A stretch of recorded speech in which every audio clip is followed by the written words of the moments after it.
So thank you for joining me today. What we're going to do today is we're going to bring live data into our status applications from OPC DA. And I'm going to begin by bringing up this diagram. This diagram shows how Status Device Cloud is deployed for bringing in data from OPC DA. So we have a PLC here, and we have an OPC server that's pulling data from our PLC, and we have our Status Data Connector service. So the data connector service can connect to both OPC DA and OPC UA servers. And the data connector service will, as it collects the data, is going to update the model with the information that it collects. So this diagram is for Status Device Cloud, but if we were to put Status Enterprise behind the firewall, it would be the exact same diagram, but instead of the data going out to the model in the web, it would be going to a model that's local to Status Enterprise. So we're going to begin by launching the data model designer, and we're going to create a new type really quickly. Maybe it's a pump. And we're going to add a couple of properties onto this pump. We're going to start with maybe a flow rate, and maybe this pump pulls some current.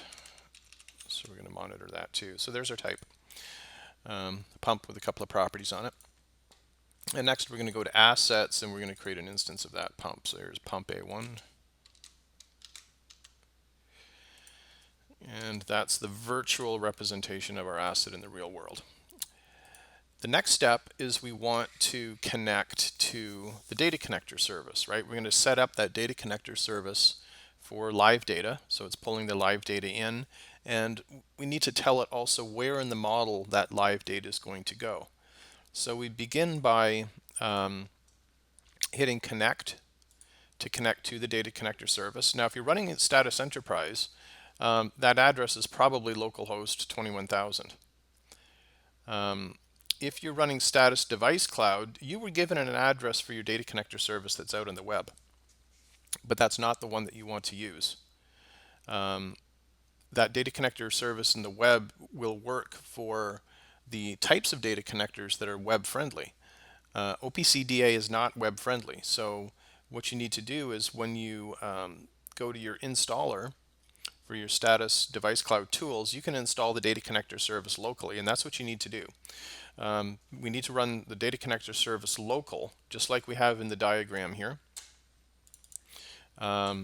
so that we can pull the data from the OPC server using OPC DA, because OPC DA is not a web-friendly protocol. It will not work over the internet. It doesn't even work through firewalls or even between domains very well. It's complicated to get it to go.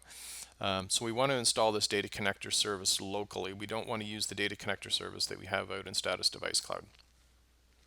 For Status Enterprise, your data connector service is generally installed on the same machine that your status server is.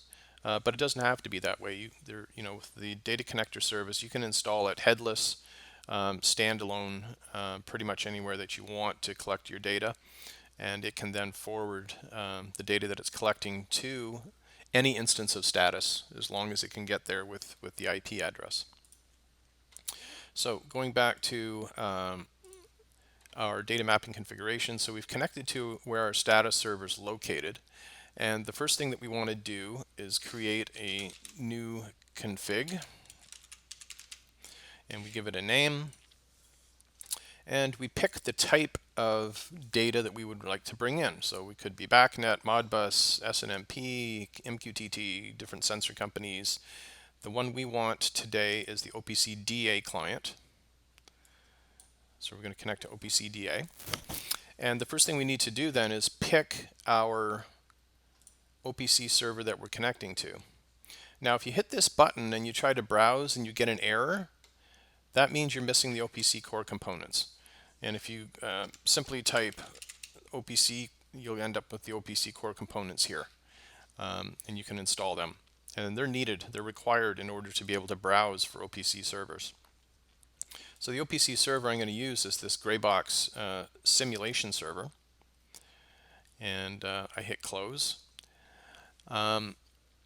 So the next steps we need to do is do mapping.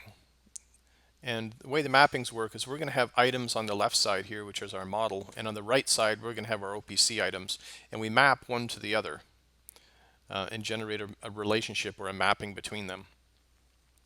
So our OPC server, our status server, is at this address. This is where our status server is located. This is our OPC DA configuration that we just set up. And when we click connect, the configuration is going to connect to both of those. So on the left side is my model. There's my flow rate. On the right side is my values that are coming out of my OPC server. So I've got some saw, some sine waves. And the next step, what we need to do is map.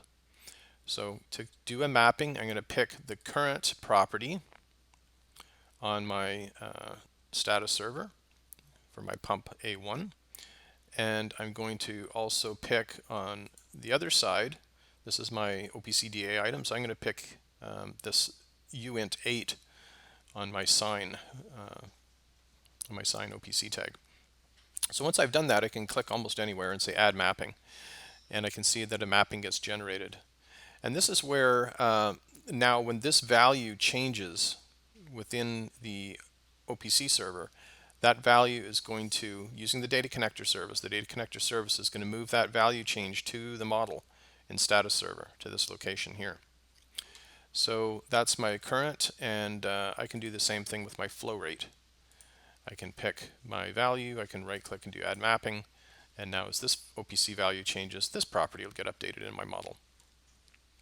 So I can save this configuration now. What we're going to do is we're going to minimize the data model designer, and we're going to bring up our model browser. And with our model browser, we're going to go to our assets, we're going to go to that pump, and we're going to look at the properties in that pump. And here's where we can see that now we've got the live data flowing into the model from our OPC DA server. So I'll close that. I'll bring up the diagram once again. So what we did when we created mappings is we connected to the data connector service, and we told it that the following value, the following OPC tag, is going to be mapped to the following property in our model. So now as that value changes in the OPC server, the status data connector service is going to get the event. It's going to go to its mapping table. It's going to pull the value of fill level in this diagram from the mapping table, and it's going to update that property in the status server with the value change. So that's it. That's how we pull data from OPC DA into Status Enterprise and Status Device Cloud. If you have any questions, please feel free to email us. Thanks.